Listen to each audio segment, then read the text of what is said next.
Un bon pilote gagne des courses et un bon trader gagne des trades, mais un bon pilote, c'est mettre les mains sous le capot si c'est nécessaire, et d'autant plus s'il y a une fuite, et c'est ce qu'on va venir voir, nous, en tant que trader, dans cette vidéo. Je suis tombé, les gars, sur une ancienne citation de Satoshi Nakamoto qui date de 2010, où il disait « Je suis sûr que d'ici 20 ans, on aura soit un grand nombre de transactions, soit aucun volume. » Et cette phrase-là, je l'ai comprise complètement différemment de quand je l'avais lu la première fois, et sachant qu'il a écrit ça il y a 15 ans, donc en 2010, il disait déjà en 2010 que dans 5 ans, 2015, soit on saura si le Bitcoin est là pour durer, soit il disparaîtra. Et du coup, aujourd'hui, on peut se dire, bah, on est en 2025, 15 ans après, le BTC est déjà à plus de 100 000 $, on est sur une adoption monstre, donc le BTC est là pour durer. Et pourtant, non, Satoshi le disait lui-même, rien n'est acquis jusqu'en 2030. Pourquoi? Parce que jusque 2030, on pourrait avoir ce volume de transactions qui tendrait vers zéro. Et le pire, c'est qu'à l'heure actuelle, on se dirige tout droit vers ça.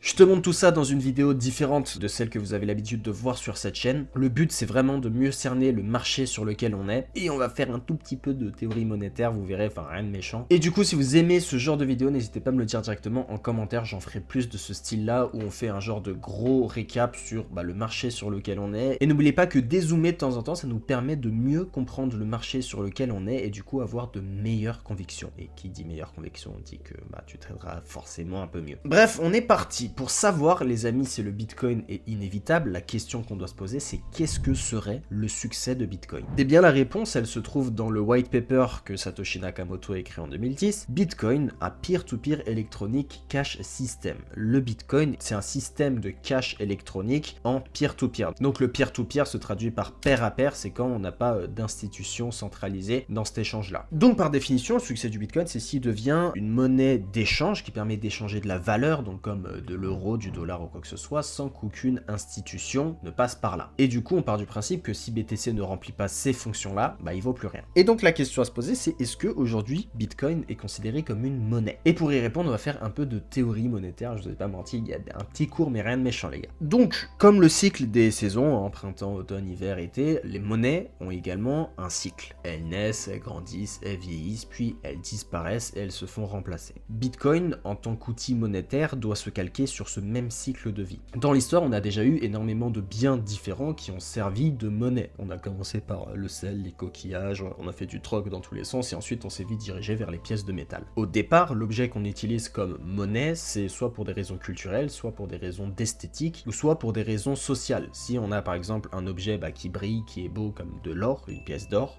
ça c'est sympa, surtout que l'or ça se dégrade pas avec le temps, ça peut se conserver, et en plus de ça, c'est rare. Donc c'est un objet qu'on peut utiliser pour stocker sa richesse dans le temps et qui se dégrade pas. Et donc ça pourrait s'utiliser comme moyen de se protéger contre la dépréciation. Et une fois qu'un nombre suffisant de personnes dans la société acceptent ce bien-là, admettons ma pièce d'or comme moyen d'échange, il peut officiellement circuler comme monnaie. Et là on a de la liquidité qui arrive sur ce marché. Et plus on a de biens et services qui sont échangés avec cette pièce d'or, plus on va l'utiliser cet or comme unité de référence pour mesurer un prix. Jusqu'à là vous comprenez. Donc on a notre recette entre guillemets pour savoir comment créer une monnaie. On doit d'abord l'avoir en tant que collection, objet de collection, ensuite il devient réserve de valeur, puis un moyen d'échange et il finit par devenir une unité de mesure pour mesurer un prix. Et toute la question c'est de savoir où est-ce que Bitcoin en est dans ces 4 étapes. La première étape elle est franchie, de 2009 à 2012 vous aviez une certaine communauté qui a commencé à collectionner cette monnaie là, le Bitcoin, avec tous les geeks, les cyberpunk, enfin bref toutes ces personnes là qui ont collectionné, accumulé du Bitcoin. L'étape 2, on est en plein dedans les amis, le Bitcoin est assimilé à de l'or numérique, vous le voyez dans tous les médias, donc comme réserve de valeur. Vous avez des entreprises, des particuliers, même des états qui achètent et accumulent du Bitcoin sans en vendre, on en stocke à l'heure actuelle aujourd'hui avec toute cette adoption, les ETF, etc. On le stocke pour se protéger de la dépréciation monétaire. Par contre, on n'a pas atteint le stade 3, le stade de moyen d'échange. Bien entendu, c'est possible de payer en Bitcoin dans certains pays, notamment à Dubaï, etc.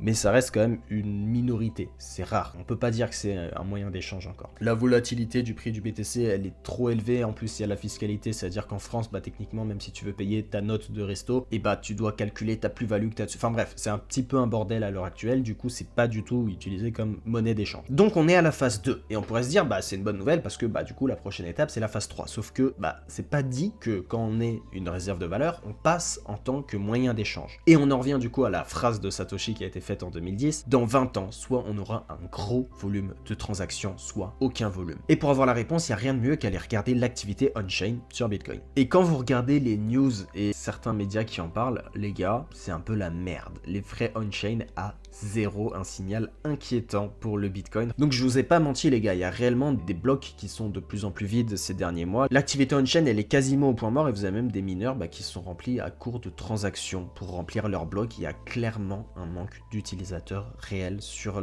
la blockchain Bitcoin à l'heure actuelle. Donc pour le moment, le passage de réserve de valeur à monnaie d'échange, autant vous dire que pour l'instant on n'y est pas du tout. Si Bitcoin reste une réserve de valeur, selon la définition de Satoshi Nakamoto, Bitcoin échoue. C'est pour ça que c'est crucial que l'activité on-chain soit importante et qu'on ait un volume de transactions. Et je vous fais pas un constat de merde, soi-disant ça c'est la définition de Satoshi Nakamoto ou quoi que ce soit, non, c'est partagé vraiment par Jack Dorsey, qui le dit également dans une interview. Jack Dorsey c'est l'ancien CEO de Twitter. Je vous laisse regarder le tweet, je vous le mets là les gars, vous pourrez le retrouver directement sur Twitter, qui dit que justement on tend vers ça en fait, vu que tout le monde le stocke en tant que réserve de valeur, personne l'utilise comme monnaie d'échange, personne ne fait de transaction et du coup s'il n'y a pas de transaction, il n'y a pas de frais, les mineurs sont pas payés et Bitcoin mourra et on va tout droit vers ça à l'heure actuelle. En fait le vrai problème c'est que tous les médias parlent du Bitcoin comme l'or numérique et du coup les gens qu'est-ce qu'ils font, les particuliers, les entreprises, même les institutions, les états, ils achètent du Bitcoin pour le stocker et du coup tous ces Bitcoins là, ils sont pas transférés sur la blockchain, ils sont stockés, ils ne bougent pas, ils sont plus disponibles si vous voulez pour l'aspect monnaie d'échange. Et dans le cas d'une monnaie, quand elle est stockée, gardée par une personne et qu'elle ne change pas de main, on dit que sa vélocité diminue. Donc là la vélocité de la monnaie Bitcoin est en train de diminuer. Et du coup si par définition une monnaie devient et reste une réserve de valeur qui est stockée sans vélocité, et par définition elle risque de perdre sa fonction de monnaie. Est-ce que vous comprenez? Vu que tout le monde le stocke, c'est plus une monnaie. C'est comme de l'or. L'or aujourd'hui, tout le monde le stocke dans les banques. C'est pas une monnaie l'or. Et on en revient un peu à ça. Et comme je vous l'ai dit précédemment, dans le cas de Bitcoin, ça se traduit par le fait que s'il n'y a pas de transaction, il n'y a pas de frais qui sont générés et du coup les mineurs ne sont pas payés. Et les mineurs, vu que c'est ceux qui sécurisent le réseau Bitcoin, si eux ne sont plus payés et qu'ils commencent à débrancher, autant vous dire que Bitcoin meurt. Le deuxième risque, et c'est selon moi le scénario le plus probable, c'est que Bitcoin reste uniquement une réserve de valeur. Donc le risque, ce serait la concentration. En fait, ça voudrait dire que les bitcoins seraient entre les mains de certaines personnes, notamment Michael Saylor, par exemple, les États-Unis, BlackRock. Et si la monnaie se concentre uniquement vers certains gros détenteurs de cette monnaie, ils ont une influence beaucoup trop forte sur le prix de cette monnaie, parce que le jour où Michael Saylor commence à vendre, le jour où BlackRock commence à vendre, je peux vous dire que la volatilité sur le prix du Bitcoin, elle sera beaucoup trop instable. Et du coup, pour nous traders, ça voudrait simplement dire qu'on va se faire découper par ces gens-là qui contrôleraient, entre guillemets, totalement le prix de cet actif. Ça finirait par une perte de confiance, et si on n'a pas confiance dans une monnaie, c'est plus une monnaie. Donc en gros, pour une bonne santé du marché crypto, faudrait mieux avoir un BTC qui est stable, que le prix se stabilise, pas trop de volatilité, et pour nous traders, avoir de la volatilité, chercher des performances, etc.,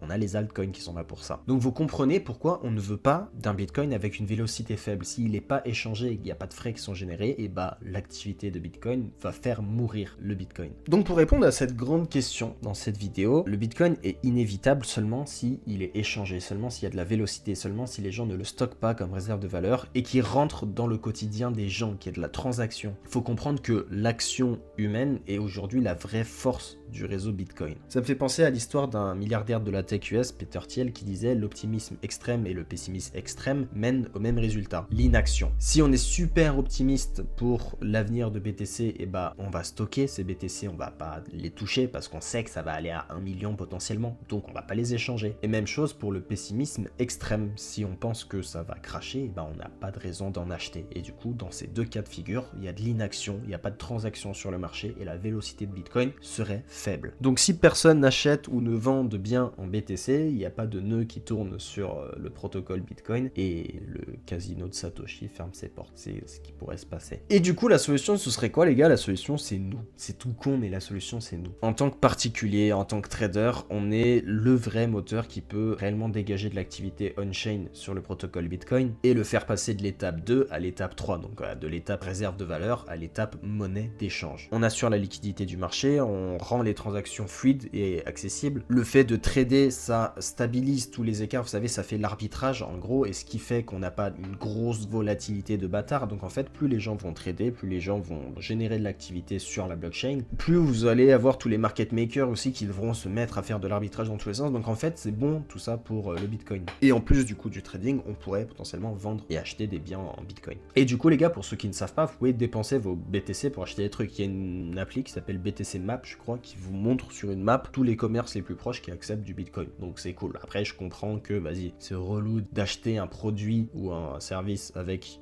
du Bitcoin que tu as stocké, etc. Mais vous stockez du Bitcoin, vous générez du bénéfice, c'est fait pour le dépenser dans un certain sens également. Et derrière, rien ne vous empêche de racheter du BTC, faire du profit derrière, et avec ce profit, aller le dépenser pour acheter un bien comme si c'était gratuit, entre guillemets. Bref, le plus important dans cette vidéo, c'était de comprendre que c'est des utilisateurs comme toi et moi qui pourront, entre guillemets, sauver l'avenir du Bitcoin. Bien plus que la volonté des États-Unis ou de Michael Saylor. C'est le message que je voulais transmettre dans cette vidéo. J'espère que tu auras appris des choses ici. C'était Romain pour cette vidéo. Je vous laisse là-dessus. Bisous à tous. Ciao.